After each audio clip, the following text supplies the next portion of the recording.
Sometimes, you have to hit rock bottom before you can begin to climb back up. For the Springboks, that rock bottom came on a cold, gray November day in Dublin, back in 2017. The final score read Ireland 38, South Africa 3. It wasn't just a loss, it was a humiliation. It was the heaviest defeat the Springboks had ever suffered against Ireland.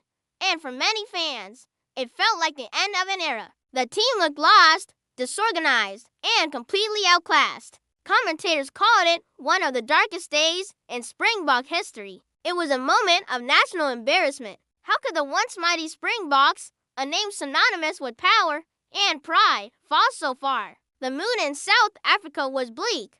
The public and the press were relentless. Questions were being asked of the players, the coaching staff, and the entire structure of South African rugby. The then coach, Siya Kolisi, was under immense pressure. His tenure had been plagued by inconsistent results, and this Dublin drubbing felt like the final nail in the coffin. Fans were demanding change, and they were demanding it now. The defeat wasn't just a statistic. It was a symptom of a deeper problem. The team lacked identity, the game plan seemed confused, and the famous Springbok fire, that seemed to have been extinguished. Looking back, that match was a culmination of a difficult period. The years leading up to 2017 were tough for the Boks. There were shock losses, including a historic first-ever defeat to Italy in 2016. The team was sliding down the world rankings, and the aura of invincibility that once surrounded them had completely vanished. The defeat in Dublin wasn't a sudden collapse, but rather the moment. The fault lines that had been developing for years finally gave way in spectacular fashion. It forced a moment of painful, but necessary, introspection for everyone involved in South African rugby. Something had to change, fundamentally. That change came in the form of a new leadership duo, Rassie Erasmus as director of rugby, and Jacques Nienaber, his longtime right-hand man, focusing on defense. When Rassie took the helm in early 2018, he didn't just come in to coach. He came in to rebuild a culture. He knew that fixing the Springboks was about more than just drills and tactics. It was about restoring pride, clarity, and a sense of purpose. He was brutally honest from day one, both with the players and the public. He acknowledged the problems and laid out a clear, long-term vision. He wasn't promising a quick fix, but a return to the core values that made the Springboks great. One of the first things Rassie did was re-establish what it meant to play for South Africa. He brought in a new mantra: Springboks are chosen by 60 million South Africans. It was a powerful message that reconnected the team with the nation. He made it clear that players weren't just playing for themselves or for a paycheck. They were representing every single person back home. This wasn't just a slogan, it was a foundational principle. He also introduced a new level of transparency, famously using social media to explain his decisions and tactical thinking, which helped to rebuild trust with the fan base.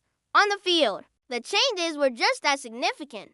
Rassie and Jacques Nienaber went back to basics. They focused on a game plan that played to South Africa's traditional strengths: a dominant forward pack, a suffocating defense, and a precise kicking game. This wasn't about reinventing the wheel. It was about perfecting it.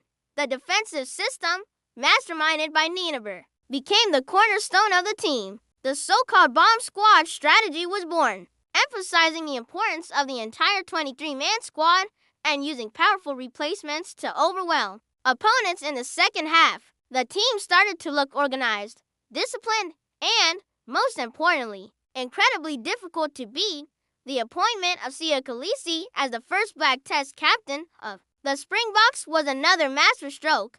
It was a move that transcended rugby. Kolisi's story of rising from a township in the Eastern Cape to leading his country was a source of immense inspiration for all South Africans. He wasn't just a captain. He was a symbol of unity and hope in a nation still grappling with its past. His leadership, both on and off the field, was instrumental in galvanizing the team and rallying the country behind them. He embodied the resilience and spirit that Rassie was trying to instill in the squad.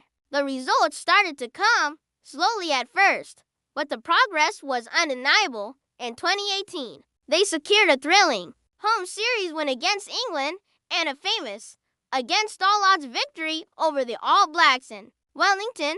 That win in New Zealand, in particular, was a massive psychological boost. It proved that the new plan was working and that the Springboks could once again compete with and beat the very best in the world.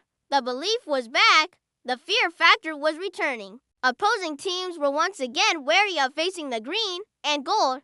By the time the 2019 Rugby World Cup in Japan came round, the transformation was almost complete. The team that had been humiliated in Dublin less than 2 years earlier was now a genuine contender. They navigated the tournament with a quiet confidence, their powerful game plan wearing down opponent after opponent. The journey culminated in that unforgettable final against England. The Boks produced one of the most dominant performances in World Cup final history, winning 32-12. From the depths of despair in Dublin to the pinnacle of world rugby in Yokohama, it was one of the greatest comeback stories in the history of sport. And the story didn't end there. The core of that team, forged in the fires of that 2017 defeat and rebuilt by Rassie and Jacques, went on to defend their title in 2023 in France, becoming back-to-back world champions. So, when we look back at that 38-3 loss in Dublin, it's no longer just a scar, it's a turning point. It was a brutal, humbling wake-up call that South African rugby desperately needed. It was a defeat that sparked a revolution, the moment of darkness that made the subsequent triumph shine so much brighter. It proves that sometimes your greatest victory can be born from your darkest day. Thanks for watching. Don't forget to like and subscribe for more stories from the world of sport.